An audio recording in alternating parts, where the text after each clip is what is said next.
Hello hi friends, అందరికీ నమస్కారం. ఈరోజు శనివారం పొద్దున్నే పూజ తులసి కోట దగ్గర పూజ అనేది చేస్తున్నాను అనమాట. ఫస్ట్ తులసి కోట దగ్గర దీపం అనేది పెట్టేసిన తర్వాత మళ్ళీ లోపల వచ్చేసి పూజ అనేది చేస్తాను. ఇప్పుడు దీపం అనేది వెలిగించేసాను.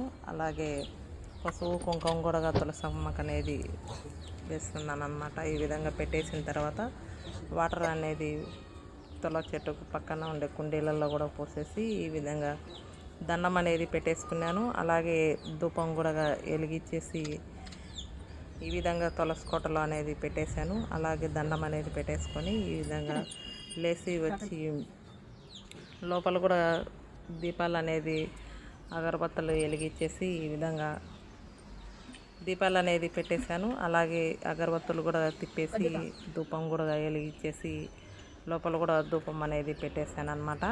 ఈ విధంగా పెట్టేసిన తర్వాత దేవుళ్ళకి అన్ని దాంట్లకు అలంకరించుకొని దీపాలు అనేది పెట్టేసి ఈ విధంగా అగరబత్తులు బయట తులసి కోట దగ్గర కూడా పెడదామని చెప్పేసి ఈ విధంగా బయటకు అనేది వచ్చేసాను అనమాట. ఈ విధంగా తులసి కోట దగ్గర కూడా అగరబత్తులు అనేది పెట్టేశాను. అలాగే దర్వాజా కూడా ఒకటి పెట్టేసి లోపలికి అనేది తీసుకెళ్ళాను అనమాట. ఇప్పుడు దేవుళ్ళ దగ్గర కూడా పెట్టేశాను.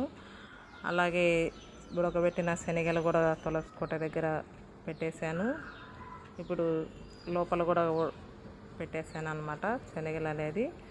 అలాగే ఈ విధంగా కొబ్బరికాయ అనేది ఒక 5 సార్లు తిప్పేసి ఈ విధంగా కొబ్బరికాయ కొట్టేస్తున్నాను అనమాట. ఈ విధంగా కొబ్బరికాయ కొట్టేసిన తర్వాత ఈ విధంగా దేవుళ్ళ దగ్గరనే పెట్టేశాను అనమాట. ఈ విధంగా పెట్టేసిన తర్వాత దండం అనేది పెట్టేసుకొని హారతి అనేది ఈయనకి కర్పూరం అనేది వెలిగించేస్తున్నాను అనమాట. ఈ విధంగా హారతి అనేది లోపల అనేది ఈ విధంగా తిప్పి దేవుళ్ళకి ఇచ్చేస్తున్నాను అనమాట.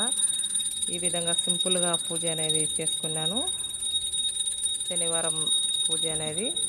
అలాగే తులసి కోట దగ్గర కూడా ఈ విధంగా హారతి అనేది ఇచ్చేస్తున్నాను అనమాట. ఈ విధంగా తులసి కోట దగ్గర కూడా హారతి అనేది ఇచ్చేసి అలాగే లోపలికి తీసుకొస్తున్నాను అనమాట. ఈ విధంగా లోపలికి తీసుకొచ్చేసి దేవుళ్ళకి అనేది హారతి అనేది ఇచ్చేసిన తర్వాత దండం అనేది పెట్టేసుకుంటాను. మీరు కూడా మీ అందరూ మంచిగా ఉండాలని చెప్పేసి, ఆరోగ్య ఐశ్వర్యాలతోటి మంచిగా ఉండాలని చెప్పేసి మనస్ఫూర్తిగా దేవుణ్ణి కోరుకుంటున్నాను. ఇలా నన్ను మంచిగా సపోర్ట్ చేస్తూనే ఉండాలి. మీ సపోర్ట్ అనేది ఎప్పటికీ నా మీద ఉండాలి. మరొక మంచి వీడియోతో మీ ముందుకు వస్తాను. Thank you.